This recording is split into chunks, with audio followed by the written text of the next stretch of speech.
రామాచారి గురువు గారి దగ్గరికి వెళ్ళి మనం నేర్పించాలి అంటే ఎంత ఫీజు ఉంటుందో నేను దూరంగా ఉన్నాను. బట్ వారి ఇన్స్టిట్యూట్కి నేను ఒకసారి వెళ్ళాను. ఉన్నటువంటి విద్యార్థులతో మాట్లాడుతున్నప్పుడు నాకు తెలిసింది ఏంటంటే, కొంతమంది విద్యార్థులు బస్సులో రావడానికి ఆర్థికంగా వాళ్ళకి ఇబ్బందులు ఎదురవుతుంటే ఎదురుగా డబ్బులిచ్చి వాళ్ళను రప్పించి వాళ్ళకి విద్య నేర్పుతున్నారు. నిజంగా ఇటువంటి గురువులు దొరకడం, నేను ఆ రోజు కూడా చెప్పాను వాళ్ళందరికీ, అమ్మా మీ జన్మ సుకృతం అని. ఇదే సనాతనం. అద్భుతం. కేవలం డబ్బు సంపాదించడానికి మనం మ్యూజిక్ నేర్పిస్తే సరిపోతుంది. ఎందుకంటే అంతకుమించి కోరుకోరు వచ్చిన వాళ్ళు. ఎందుకంటే సినిమా చూస్తారు, సినిమాలో పాట, సినిమాలో ఒక సింగర్ అవ్వాలి అంటే ఎందుకు అవ్వాలి సింగరు? సినిమాలో సింగర్ అవుతే మనం పేరు వస్తే డబ్బులు ఎక్కువ వస్తాయి. కేవలం ఆ టార్గెట్తో ఉండడం కాకుండా అసలు సంగీతాన్ని గురుకుల పద్ధతిలో నేర్పిస్తున్నారు. నిజంగా చాలా పెద్ద విషయం, చాలా గొప్ప విషయం. మాతృదేవో భవ, పితృదేవో భవ,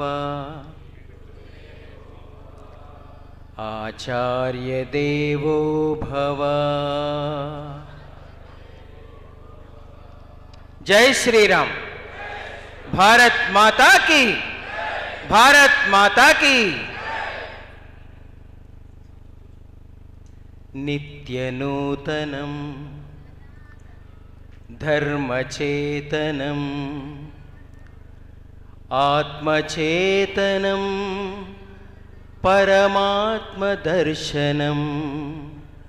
నిత్యనూతనం ధర్మచేతనం ఆత్మదర్శనం పరమాత్మదర్శనం. ఆత్మచేతనం పరమాత్మదర్శనం. సనాతనం సనాతనం సనాతనం సనాతనం.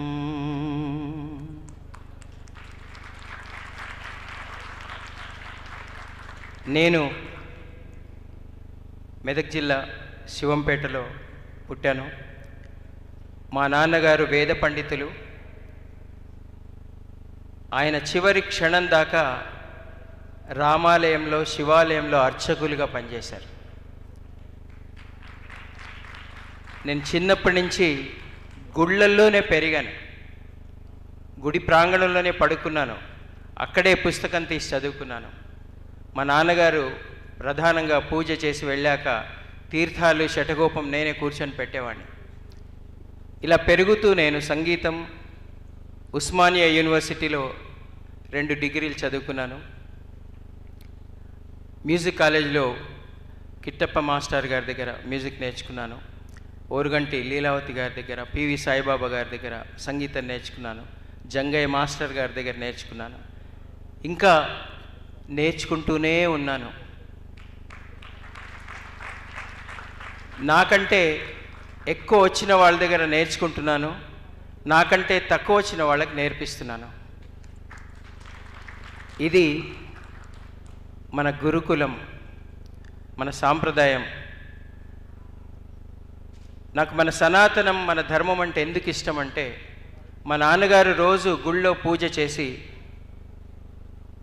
పృథ్వీశాంతి అంతరిక్షశాంతి, చెప్పండి, అగ్నిశాంతి జలశాంతి ఓషధశాంతి అని సర్వే జనా సుఖినో భవంతు లోకా సమస్తా సుఖినో భవంతు.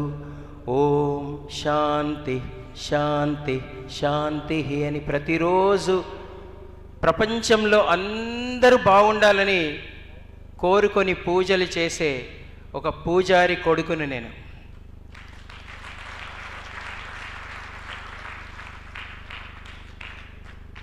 పిల్లలకి వాళ్ళ ఇంట్లో పెట్టుకొని, వాళ్ళ ఆశ్రమంలో పెట్టుకొని, వాళ్ళకి సకల విద్యలు నేర్పించి భోజనం పెట్టి పిల్లల్ని తయారు చేసే గురుకులాలు ఉన్నటువంటి భారతదేశంలో పుట్టిన ముద్దు బిడ్డని నేను. ప్రపంచమంతా బాగుండాలని కోరుకునే దేశం మన భారతదేశం. అందుకే భారతదేశం విశ్వగురువు అయిపోయింది. ప్రపంచంలో అందరూ భారతదేశం వైపు చూస్తున్నారు. మహాకుంభలో చూస్తే ఎంతమంది ప్రపంచవ్యాప్తంగా విదేశీయులు వచ్చి అక్కడ చక్కగా స్నానాలు చేసి భగవంతుడి ఆశీస్సులు, మహాపురుషుల ఆశీస్సులు పొందుతుండడం యంగ్స్టర్స్ ఇక్కడ నిలబడి చెప్తున్నారు, యువతీ యువకులు. అది చాలా చాలా నాకు ఆశాజనకంగా ఉంది. సనాతనంకి ఏమవ్వదు, ఎందుకంటే యంగ్ వాళ్ళు వచ్చి ముందుకొచ్చి మాట్లాడుతున్నారు. అది చాలా చాలా శుభ సూచకం. ఇక మన భారతమాత గౌరవమే మన గౌరవం. భారతమాతకి ఏమాత్రం అగౌరవం జరిగినా మన జన్మ వృధా. కాబట్టి మన భారతమాతని గౌరవించుకోవాలంటే భారతమాత ముద్దు బిడ్డలం మనం. కానీ మనకి కూడా ముద్దు బిడ్డలు పుట్టారు, చిన్నపిల్లలు. కానీ వాళ్ళకి కూడా భారత మాత అంటే ఏంటో తెలియజేయాలి మనం. రాముడు అంటే ఎందుకు గొప్పవాడో తెలియజేయాలి. కృష్ణ అంటే ఎందుకు గొప్పవాడో తెలియజేయాలి మనం. ఇది తెలియజేయడానికి ముగ్గురు ఉంటే చాలండి. ముగ్గురే తెలియజేస్తే చాలు, ఎంతమంది అక్కర్లా. ఎవరంటే ఆ ముగ్గురు తల్లి, తండ్రి, గురువు. తల్లిదండ్రులకి, గురువులకి 2 చేతులెత్తి నేను దండం పెడుతున్నాను. చిన్నప్పటి నుంచే వాళ్ళకి అర్థమయ్యే భాషలో మన రామాయణం చెప్పండి, రాముల వారి కథలు చెప్పండి, ఆంజనేయ స్వామి కథ చెప్పండి, గణపతి కథ చెప్పండి, మహాశివుడు భోళాశంకరుడి కథ చెప్పండి, వీర శివాజీ కథ చెప్పండి, మన దేశం కోసం ఎంతమంది త్యాగం చేశారో వాళ్ళ కథలు చెప్పండి. తొలి గురువు ఎవరండి? తల్లి. ఇంకో గురువు తండ్రి. తల్లి, తండ్రి, నాన్నమ్మ, తాతగారు ఉన్న పిల్లలు అదృష్టవంతులు ఇంట్లో ఉండాలి. ఎందుకంటే నాన్నమ్మ, తాతగారు ఈ సనాతనాన్ని రక్షించే గొప్ప చిన్న చిన్న కథలతో చెప్తారు. మా నాన్నమ్మ ఎన్నో కథలు నాకు చెప్పేది. చిన్న చిన్న కథలతో నాకు ఒక దేశభక్తిని నింపేది. రాముడి గురించి చెప్పేది, ఆంజనేయ స్వామి గురించి చెప్పేది. ఇప్పుడు చెప్తున్నారేమో చాలామంది తల్లిదండ్రులు కూడా ఇప్పుడు చెప్తున్నారు, చెప్పట్లేదని చెప్పట్లేదు. కానీ ఇప్పుడున్నటువంటి ఆఫీస్ ఇవన్నీ చాలా బిజీగా ఉన్నారు. కానీ ఎంత బిజీగా ఉన్నా రేపొద్దున మన పిల్లలకి ఉగ్గుపాలతోనే ఇవన్నీ కనుక చెప్తే తల్లి, తండ్రి, గురువు ముగ్గురు కనుక పూనుకుంటే మనం గొప్ప బిడ్డలం అవుతామని నేను చెప్పుకుంటూ, మరి తల్లి, తండ్రులు, గురువులు ఈ బాధ్యత. భ్యం వరదే కామరూపిణి విద్యారంభం కరిష్యామి సిద్ధిర్భవతు మే సదా పద్మపత్ర విశాలాక్షి పద్మకేసరవర్ణిని నిత్యం పద్మాలయాం దేవీం సామాం పాతు సరస్వతి వాణి శర్వాణి వీణాపాణి పుస్తకధారిణి. ఇలాంటి పాటలన్నీ ఈరోజు మొత్తం నేర్పించాను పిల్లలకి. ప్రతిరోజు నేను నేర్పిస్తున్న భారతదేశంలో ఉండే పిల్లలైనా నాకు వర్చువల్ క్లాసెస్ ఉన్నాయి, ప్రపంచమంతా నాకు శిష్యులు ఉన్నారు. ప్రతి వాళ్ళకి నేను ఈ స్తోత్రాలన్నీ నేర్పిస్తున్నాను.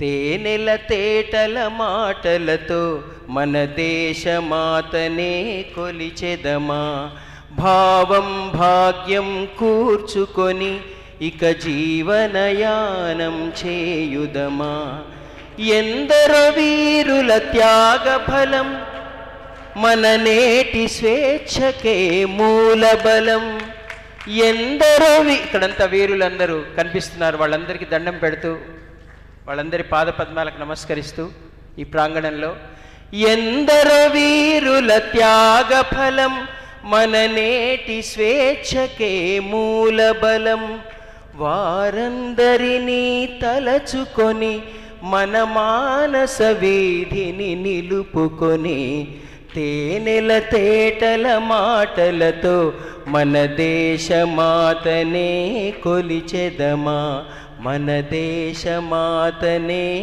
కొలిచెదమా. అలాగే అమోఘిని ఇందాక పెద్దలు చెప్పినట్టు మనము చేయూతనివ్వాలని మనస్ఫూర్తిగా మనం చేస్తూ మీ అందరికీ రామ లక్ష్మణ జానకి జై బోలో హనుమాన్ కి, రామ లక్ష్మణ జానకి జై బోలో హనుమాన్ కి, జై బోలో राम लक्ष्मण जय बोलो भारत माता की जय श्री राम. नमस्कार.